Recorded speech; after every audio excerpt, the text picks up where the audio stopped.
Mãe diz: filha que sofreu racismo na escola é internada em hospital psiquiátrico, onde ela diz que não aguentava mais. Gente, esse é o Brasil do cristianismo, onde tem mais igrejas do que escolas, universidades e hospitais. Mas é um país desgraçado, de uma população cristã, mas não vale nada, infelizmente. É preciso dizer isso. Agora eu pergunto a você, a equipe da escola, esses alunos e os pais desses alunos são ateus? Claro que não, nunca na vida. São pessoas que oram, que vivem em igrejas todos os dias, é Deus para lá, é Deus para cá. E principalmente dentro das salas de aulas. Fazem orações antes de começarem as aulas. Aí eu pergunto mais uma vez: esses alunos agiam dessa forma com o aluno que estava sofrendo racismo, preconceito? Eles aprenderam isso com o ateu? Claro que não. Aprenderam com os próprios pais cristãos, que vivem com a Bíblia embaixo do braço e glorificando a um psicopata chamado Deus de Israel ou Jesus romano. Mas isso foi a grande herança maldita que o cristianismo implantou na sociedade brasileira, não só no Brasil, no continente americano em si. Porque a escravidão na América só aconteceu porque o Papa Nicolau V autorizou que os colonos europeus, que também eram cristãos, trouxessem os africanos para serem escravizados aqui na América. Por um único fato e por um único motivo, só pela cor da pele. Queira ou que não queira, o cristianismo é responsável sim por toda a maldade e atrocidades que os africanos passaram aqui. Também é responsável por todas as consequências que a escravidão causou em todo o continente americano. A escravidão no Brasil foi cruel e desumana, e suas consequências, mesmo passados mais de 136 anos da abolição da escravatura, ainda são perceptíveis. A pobreza, a violência e a discriminação que afetam os negros no Brasil são um reflexo direto de um país que normalizou o preconceito contra esse grupo e o deixou à margem da sociedade.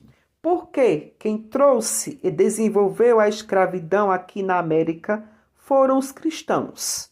Não foi ateu e nem foram pessoas de outras religiões. Os padres jesuítas eram cristãos.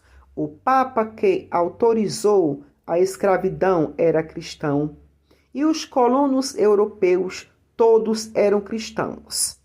Então, o cristianismo é a base e os pilares da implementação da escravidão aqui nas Américas. Ou seja, ele é a peça principal de um dos períodos mais monstruosos e macabro, que foi o período da escravidão transatlântico aqui nas Américas. Aí, quando é hoje, querem fazer do cristianismo uma religião de amor e paz, só se for na mente dos retardados cristãos.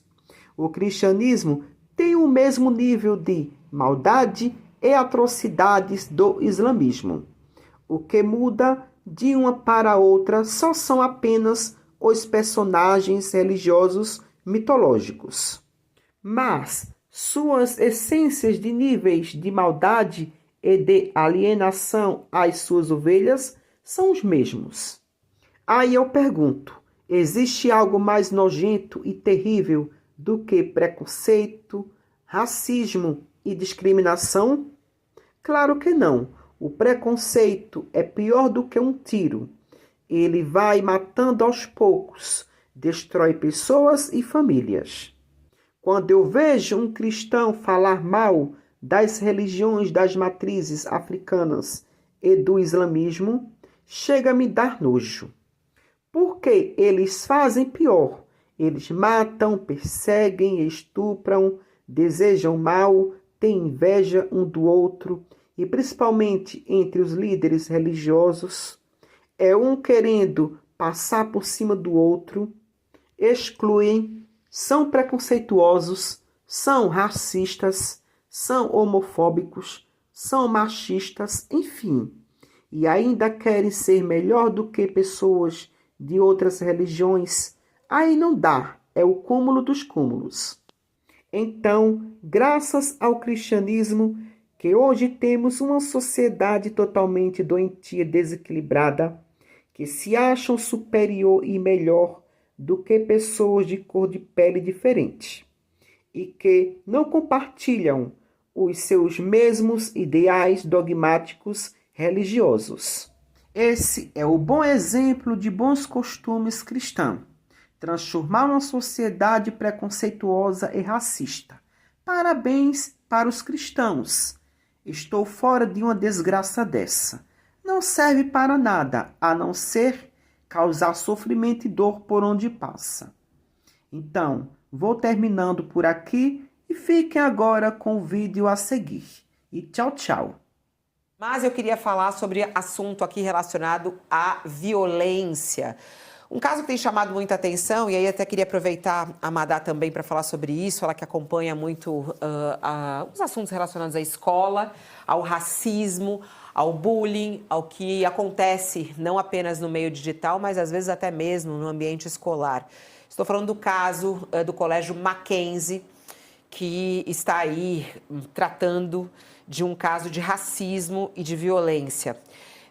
Tem aqui uma reportagem do Herculano Barreto e da Luísa Vidal falando sobre a mãe da aluna, uma conversa com a mãe da aluna de 15 anos que foi encontrada desacordada no banheiro do Colégio Mackenzie e que contou ao UOL que a filha segue internada num hospital psiquiátrico após o ocorrido. A profissional de educação física diz que a adolescente, que é bolsista na escola, relatava episódios frequentes de racismo, mas que eram ignorados pelos profissionais da instituição. O Colégio Mackenzie contesta, dizendo ter prestado suporte à aluna e acompanhado o caso desde os primeiros relatos de bullying. O colégio alega ter sido proibida pela família de ter acesso, a família de ter acesso ao local onde ela está internada. A Polícia Civil registrou a ocorrência e investiga o caso. E aí tem as falas da mãe, né? E numa das falas, assim, bem fortes, ela diz: na terça-feira, a escola me ligou de manhã para avisar que a minha filha tinha sido encontrada desmaiada no banheiro e que teria tentado tirar a própria vida. Quando a encontrei, ela só dizia que não aguentava mais aquela escola. Ela disse que, aí a mãe falou aqui na entrevista para o UOL, ela já tinha relatado casos de racismo dentro da escola desde maio de 2024. Ela chegava em casa chorando, dizia que não tinha amigos e que era excluída. Quando a avó ia buscá-la, os outros alunos tiravam sarro dela com xingamentos racistas. As notas dela começaram a cair, na antiga escola ela tinha boas notas e no Mackenzie ela não conseguia melhorar o seu desempenho, as notas começaram a cair e aí ela acabou reprovando de ano, no ano passado, e ficou uma situação muito insustentável. Mas essa frase muito forte, Madá, ela dizia que não aguentava mais. Como lidar com esses casos? Como você vê aí essa reação do Mackenzie? Ela está internada ainda, a gente não sabe exatamente o estado de saúde dela, o colégio diz que não conseguiu ter acesso, mas como é que você vê essa situação dos colégios particulares que abrem espaço para bolsas, mas ao mesmo tempo não conseguem dar o acompanhamento necessário para essas pessoas que chegam lá? Fabíola, eu dou muita palestra em igreja, né, para jovens. E é muito comum esse relato dessa moça. É muito comum. Não o colégio específico Mackenzie que eu estou falando. Estou falando das instituições que dão bolsas de estudos. Sempre que eu estou falando de bullying, de cyberbullying, me aparece no final da palestra 3, 4 jovens brilhantes que conseguiram uma bolsa de estudo em algum lugar respeitado, ou em colégio ou também em faculdade. As faculdades cristãs também dão bolsas. E aí a gente vê um comportamento que existe na sociedade, mas que a sociedade não quer ver. Por quê? Todo mundo conhece gente que está o dia inteiro militando na internet, não porque eu sou antirracista, não porque eu sou contra a homofobia, não porque eu sou contra não sei o que e maltrato o porteiro. É precisamente desse tipo de pessoa que a gente está falando. Eles têm filhos e os filhos reproduzem esse comportamento. Pergunte a qualquer bolsista em instituição de elite em São Paulo o que é a vida de um bolsista. São ridicularizados, sim. E é uma questão de classe social, é uma questão da classe social e da desculpa para tirar sarro de pobre, e ele consegue um escudo social para isso agora, dizendo que ele está brigando contra a opressão, que ele está lutando por causas, sendo que esse lutar por causas é lacrar na internet. Então, ele fica com aquela imagem de pessoa que tem uma sensibilidade para a dor do outro. E, na verdade, continua sendo a mesma elite paulistana que nós todos conhecemos bem, com as mesmas práticas que sempre teve, só que agora nem reclamar você pode porque arrumou a fantasia do bonzinho preferida. Isso acontece, é muito difícil do colégio lidar, porque é uma cultura que se minimiza. Os pais, na verdade, apoiam esse tipo de ação contra pessoas de outra classe social, mas não admitem, porque se não apoiassem, os filhos não agiriam assim. É comum, Fabiola, infelizmente é comum. Entre quem busca uma bolsa de estudos, todo mundo que já estudou de bolsa sabe. Ou você tem um psicológico para enfrentar isso, ou você não vai conseguir aproveitar a bolsa. E assim, o ideal seria que isso não acontecesse e que a escola conseguisse dar conta e que os pais tivessem decência e parassem de ser hipócritas e criassem seus filhos direito. Esse é o mundo ideal. Infelizmente, o mundo ideal não existe. O mundo que nós temos é esse. Eu não vejo uma solução para isso, nem no médio prazo. Talvez, com sorte, a gente tenha uma solução para isso no longo prazo. Mas, atualmente, o que se pode dizer é quem pegar uma bolsa de estudo tem de estar preparado, porque vai enfrentar isso. E, muitas vezes, todas as ações das escolas, mesmo quando a escola é vigilante, elas não serão suficientes para anular a cultura de arrogância e de hipocrisia da elite do nosso país. Eu estava até vendo aqui o artigo, também conversei com ele, o ex-secretário Alexandre Schneider, ex-secretário de Educação também aqui em São Paulo, também do governo de Pernambuco. Ele fez um artigo para o jornal Folha de São Paulo, acho que foi na sexta-feira, e ele diz: escola antirracista, não basta abrir a porta, que é isso um pouco do que a Amada está falando, não basta abrir a porta, é preciso mudar a casa. Ele fala sobre a história do desaprender a ser racista. Isso é a sociedade como um todo. E a gente vê poucos passos nesse sentido, né, Josias? É muito triste que esses episódios de racismo, eles acontecem na escola porque eles acontecem cotidianamente na sociedade e em todos os lugares. Sem dúvida. O primeiro erro, Fabiola, que me espanta sempre quando tem esse tipo de episódio, e eles são mais frequentes do que gostaríamos, né? Mas o primeiro erro é imaginar que o aluno pobre com bolsa de estudo é o principal beneficiário quando tem acesso a uma escola privada de elite. Em verdade, os filhos dessa elite ganham enormemente com esse convívio, ou deveriam ganhar, deveriam aproveitar esse convívio. Você conviver com a diferença, uma pessoa que vem de outra camada social, por vezes diferente de você, na cor, nos hábitos, na forma de vestir. Então, o filho da elite ganharia extraordinariamente, teria um ganho extraordinário se soubesse, se aprendesse a conviver com a diferença. Mas a gente assiste, de vez em quando, uma erupção dessa incapacidade da elite de conviver com a diferença. Este é um caso que ocorreu no Mackenzie. Meses atrás tratávamos de outro caso em outra escola. Houve, no ano passado, um caso semelhante aqui em Brasília também, alunos de uma escola pública que foram disputar uma partida de futebol com alunos de elite de uma escola muito conceituada aqui, uma escola de extraordinário nível de Brasília, e lá os alunos ricos da escola, os alunos abastados da escola privada, também hostilizaram os alunos pobres, também nessa linha aqui de racismo, e evidentemente você empurra o diferente, empurra o aluno pobre, o bolsista, para situações limite, como essa que nós estamos analisando aqui, de uma pessoa que, aparentemente, uma aluna, 15 anos, que pensou até em tirar a própria vida, porque foi submetida a uma situação insuportável, a uma perseguição, a um bullying que ela não teve a capacidade ou esteve prestes a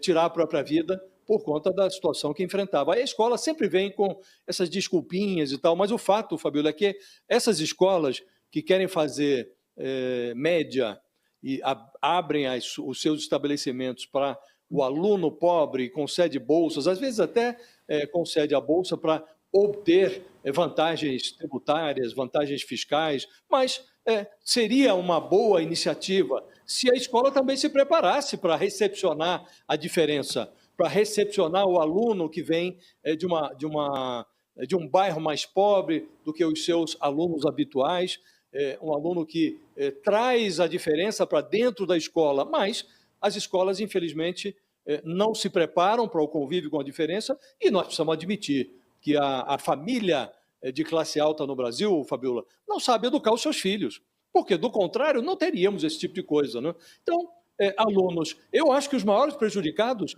são os alunos ricos, os alunos que vêm de famílias abastadas, porque, podendo aproveitar, usufruir do convívio com a diferença, eles se afastam da diferença e até hostilizam a diferença. E aí temos esses episódios deploráveis. É realmente muito triste que a elite brasileira não saiba conviver, não saiba aprender com esse convívio com a diferença. Triste demais. Recomendo a leitura das falas dessa mãe que está, segundo ela, desde o dia 29, 24 horas com a filha, tentando ajudar. Ela está internada num hospital psiquiátrico. Ela fala sobre a dificuldade em conseguir apoio da própria escola, que só a procurou depois que o caso foi para a imprensa. Fez um relato forte dizendo: eu sou uma mãe solo, mais um caso de uma mulher brasileira que encara tudo sozinha. Tenho 3 filhos, moro sozinha, tenho 3 empregos para dar conta e só quero a minha filha de volta. Ela tinha muitos sonhos, eu quero ter a minha filha de volta. A gente presta solidariedade a essa mãe nesse momento de dor e a essa garota que vive isso por conta da nossa sociedade extremamente racista. É importante que a gente leia essas reportagens e se envolva nesse assunto que interessa a todo o Brasil.